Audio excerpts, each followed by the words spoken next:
I remember the winter depression crowded my bones and weighed me down so that every morning I got out of bed was a reason to celebrate.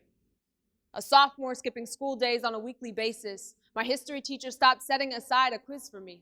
She knew I was a no-show, with a long line of tally marks to indicate the absences, unexcused. Mental health was an illegitimate reason.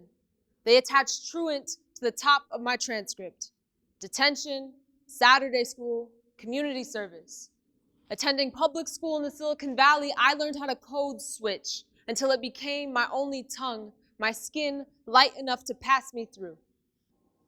But somewhere in Texas, a high school student is given a ticket. Instead of a slap on the wrist, for every absence they accrue, they're fined $500 by the police officer that patrols their hallway, surveils their classroom somewhere. A 16-year-old spends their summer in jail for being a truant, for the tickets they couldn't pay off, now tallied up on a criminal record.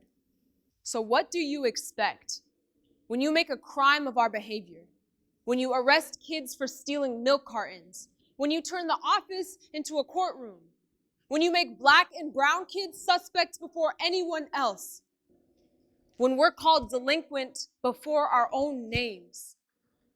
Or when zero tolerance policies are the aftermath of the war on drugs repackaged to fit our campuses, with police officers prowling the hallways the way they roam our neighborhoods? What does it say about the state of public education when detention becomes a jail cell? When the schools we're told are a service to our community only seek to serve sentences? When our kids are criminalized before they're ever educated? When our analytical questions are dubbed defiance, disobedience, resistance, instead of inquisitive, bold, brilliance? Do you hear me?